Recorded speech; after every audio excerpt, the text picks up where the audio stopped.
empiezo a presentar lo que nosotros encontramos en este reporte. Primero, para darles un pantallazo general, en la región hay más de 470 tratados bilaterales de inversión y tratados de libre comercio que permiten que inversores demanden a estados ante tribunales de arbitraje en vigencia. ¿Sí? Esos son tratados que firman estados entre sí, pero que a través de un capítulo de protección de inversiones le dan la posibilidad, ese privilegio, digamos, a inversores extranjeros de demandar a los estados. Perú mismo tiene firmado hasta el momento y en vigencia, firmado tiene un poco más, 27 tratados bilaterales de inversión y 13 tratados de libre comercio con capítulo de protección de inversiones. Ahora, lo interesante de Perú es que Perú cambió un poco la estrategia. En los 90 y hasta 2008, Perú casi solo, firmó tratados bilaterales de inversión que son muy específicos sobre la cuestión de la protección de inversiones y no contienen muchos otros capítulos. Después empieza a firmar tratados de libre comercio que incluyen una cláusula específica que le da el derecho a inversores de demandar a estados, pero además cubren muchísimos otros temas en cuanto al comercio. No voy a entrar más en ese tema porque me imagino que después Germán va a hablar más sobre ese tema. Y si no, ahora, Germán, tenés la tarea oficial, delegada. Bueno, como ya dije, permiten lo que se conoce bajo las siglas en inglés, que es el ISDS, el Investor State Dispute Settlement, o en castellano, el arbitraje inversor-estado. ¿Qué es eso? Eso significa que un inversor extranjero que invierte, ponele en Perú, cuando el Estado peruano, por ejemplo, decide cancelar la concesión a una mina de oro, por ejemplo, y eso perjudica al negocio, discrimina al inversor, como se dice, puede demandar, no se va a las Cortes Nacionales, sino tiene el privilegio y la vía exclusiva de acudir a un tribunal de arbitraje internacional. El más conocido es el CIADI, que depende del Banco Mundial, para demandar al Estado ahí por millones y millones de dólares en concepto de indemnización, ¿no? Y hay cláusulas específicas que determinan cuándo el inversor tiene el derecho de demandar al Estado ahí.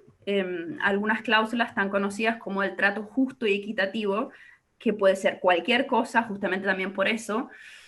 Esos tratados bilaterales de inversión son tan peligrosos porque cualquier cosa en realidad puede derivar en una demanda. Lo vamos a ver un poco más adelante.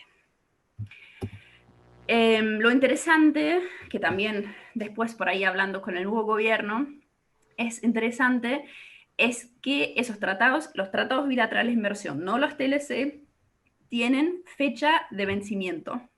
No todos, pero muchos. Y en el caso peruano es así que 18, o sea, 2/3 de esos TBI ya podrían ser denunciados unilateralmente, o sea, terminados por parte del Estado peruano.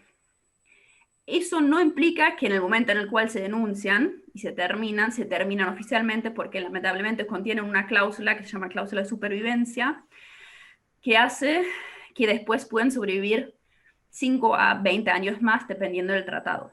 Pero es un primer paso y eso es lo que, por ejemplo, hicieron Ecuador y lo que también hizo Bolivia en su momento.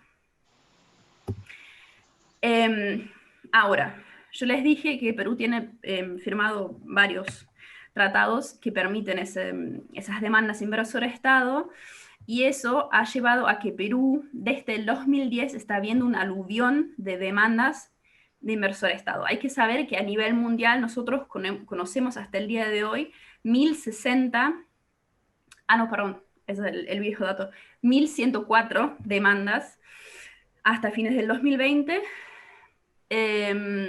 dividido sobre todos los países del mundo, que la gran mayoría ya fue demandada por inversores extranjeros.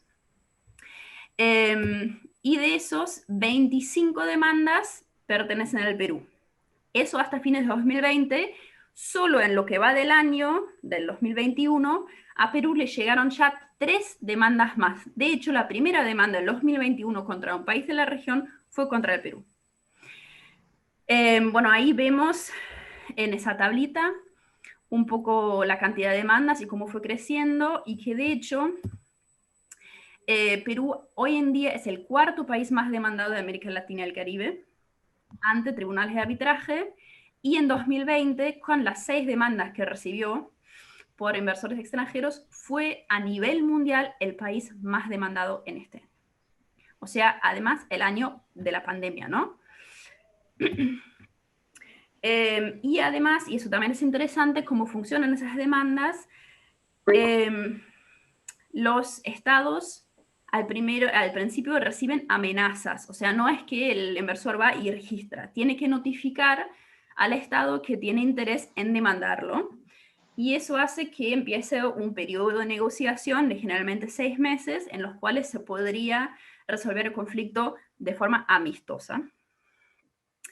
Y en el caso peruano hay varias amenazas, hay 5 amenazas más, y recibió también amenazas por las medidas que tomó el gobierno, los gobiernos anteriores en realidad, para mitigar la crisis del COVID-19.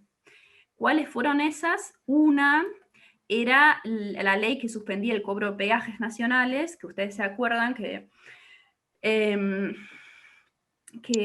Congreso aprobó en abril del año pasado, y que luego el Tribunal Constitucional lo declaró inconstitucional en agosto del 2020, ante el miedo incluso de la misma ministra de Economía de ese entonces, María Antonia Alba, creo que se llamaba, ¿no? Sí.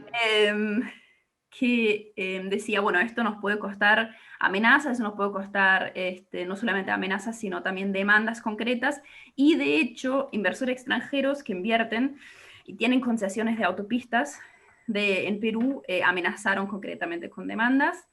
Y otra donde estaba el miedo también era la ley de reprogramación extraordinaria de pago de créditos para la protección del ahorro y fortalecimiento del sistema financiero por estado de emergencia nacional, que le permitía a la gente pagar más tarde ciertos créditos, ¿no? Debido a la pandemia. Por ahora, y también porque se declaró inconstitucional la primera ley, por lo menos, no se realizó ninguna de esas amenazas, no se registró oficialmente como demanda, pero verán que esas demandas efectivamente limitan fuertemente el espacio soberano del Estado de accionar y de mitigar ciertas crisis y mitigar el malestar de la población. Hay 5 amenazas todavía, claro, eso ya dije, pendientes todavía entre 2020 y 2021, que podrían concretarse más allá de esas que ya dije en demandas concretas. Y hasta el momento, ¿qué ha implicado o en qué han implicado esas demandas para Perú? Pues todavía hay 13 demandas de las 25 que están pendientes. O sea que todavía están negociando. Total, la mayoría cayó después del 2010, entonces obviamente se imaginan que estas demandas llevan su tiempo.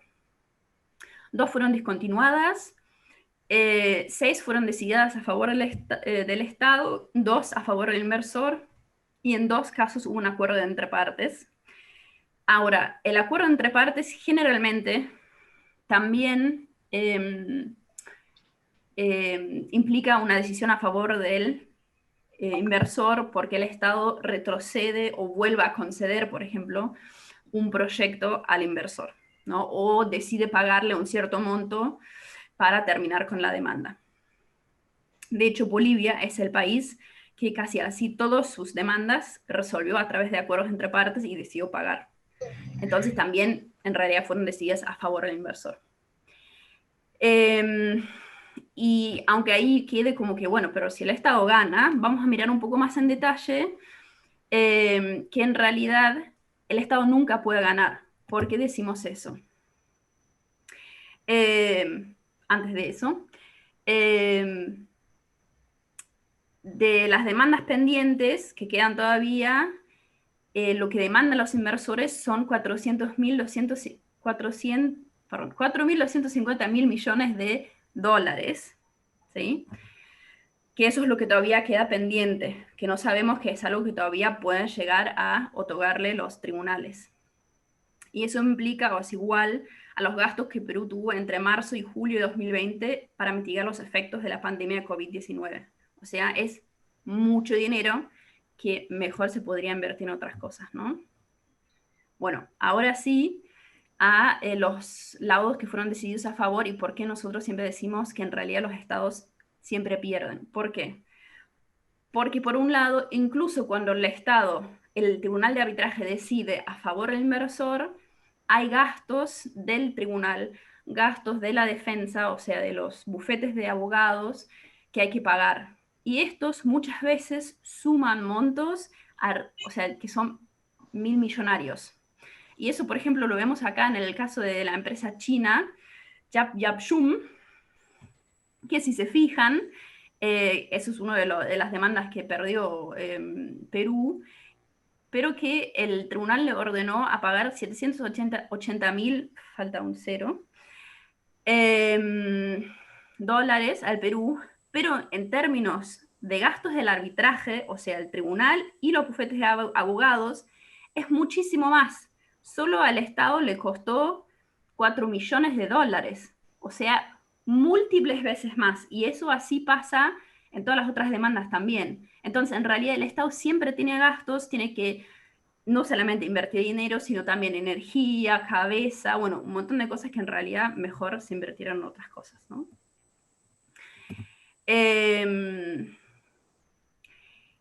Y también para que vean lo que en realidad se podría haber hecho con los 19 millones de dólares que tribunales de arbitraje le ordenaron a los inversores, esto hubiera alcanzado para comprar 1.5 millones de dosis de vacunas contra COVID-19 más. Y eso ni siquiera o sea, eso ni siquiera cuenta lo que tuvo que invertir el Estado para la defensa. Y en ese caso, en el otro caso de Bear Creek Mining, lo interesante ahí es, si ustedes suman lo que el Estado gastó y lo que además le tuvo que reembolsar porque perdió al inversor, es 2/3 de arriba de lo que además ya tuvo que poner como que lo que recibió el inversor como laudo. O sea, es muchísimo dinero más calculando no solamente los laudos, sino también todos los gastos que tienen los estados. ¿De dónde vienen esos inversores? Ana, ¿me estás diciendo que tengo poco tiempo? 3 minutos. Listo. ¿De dónde vienen esos inversores? Vienen sobre todo de América del Norte, o sea, Canadá y Estados Unidos, y de países europeos. El 80% de todas las demandas vienen de inversores europeos y de Norteamérica. Ahí les puse un pequeño gráfico para que vean la mayor cantidad, obviamente, de Estados Unidos. Le siguen España, Francia, y el caso peruano es un poco especial porque es el único país que fue demandado además por un inversor chino. No hay otra demanda de un inversor chino, que capaz ahora con las inversiones que están llegando puede haber más, pero es hasta el momento el único país que fue demandado por un inversor chino. ¿Qué sectores están afectados? Pues eso tampoco sorprende, ya que la minería juega un rol muy importante en Perú, es el sector de minería, gas y petróleo, o sea, extracción. Ahí el 36% del total de demandas se dirigen a ese sector, ¿no? Después, muy importante también todo el tema de construcción. De hecho, ahí también hay un vínculo interesante con Odebrecht. Que hayan sido vulnerados derechos puedan iniciar una vía legal, ¿no? En el caso de salud hemos tenido... Ahorita pagamos. Gracias. En el caso de construcción decía que hay una demanda por parte de Odebrecht, que ustedes no creo que tengo que hacerles acordar quién es Odebrecht y qué implicó para Perú. Pues entonces, teniendo en cuenta lo que acabo de presentar, ¿qué es lo que nosotras desde el TNI y desde institutos de la sociedad civil recomendamos? Por un lado, que se frenen las negociaciones en marcha de nuevos tratados bilaterales de inversión y tratados de libre comercio, con protección, con capítulo de protección de inversiones, y que no se ratifiquen los que ya han sido firmados, ¿no? Después, que se considere la denuncia inmediata de los 18 TBI, que de hecho se podrían denunciar hoy unilateralmente. Se podría tomar el ejemplo ahí de Ecuador o de Bolivia para ver cómo avanzar al respecto. Que además se considere la renegociación de los tratados de libre comercio que incluyen un capítulo de cláusula, un capítulo de protección de inversiones. Ahí, bueno, tenemos los TLC, por ejemplo, con Estados Unidos, ¿no? El TLC. Y que además, y ahí sí, eso estaría interesante estudiar el caso ecuatoriano, iniciar una revisión integral, por ejemplo, en forma de auditoría, de todos los acuerdos de protección de inversiones existentes, para ver qué tipo de beneficios, si es que trajo algunos beneficios, trajo para el país, y si realmente ha valido la pena firmar esos tratados, o que en realidad eran más bien perjudiciales para el país, su economía y el bienestar de la población. Que de hecho es algo que se encontró ahí en la CAITISA, que es la auditoría que hizo Ecuador. Si quieren saber más, están muy invitados e invitadas a visitar nuestra página is10americalatina.org, donde es también que en el día de hoy subimos el informe completo sobre IS-10 en Perú. Ahí van a encontrar más información de la que yo pude transmitir, obviamente, en los últimos 15 minutos. Y bueno, si tienen preguntas, estaré acá. Y después también voy a poner mis contactos ahí en el chat. Muchas gracias.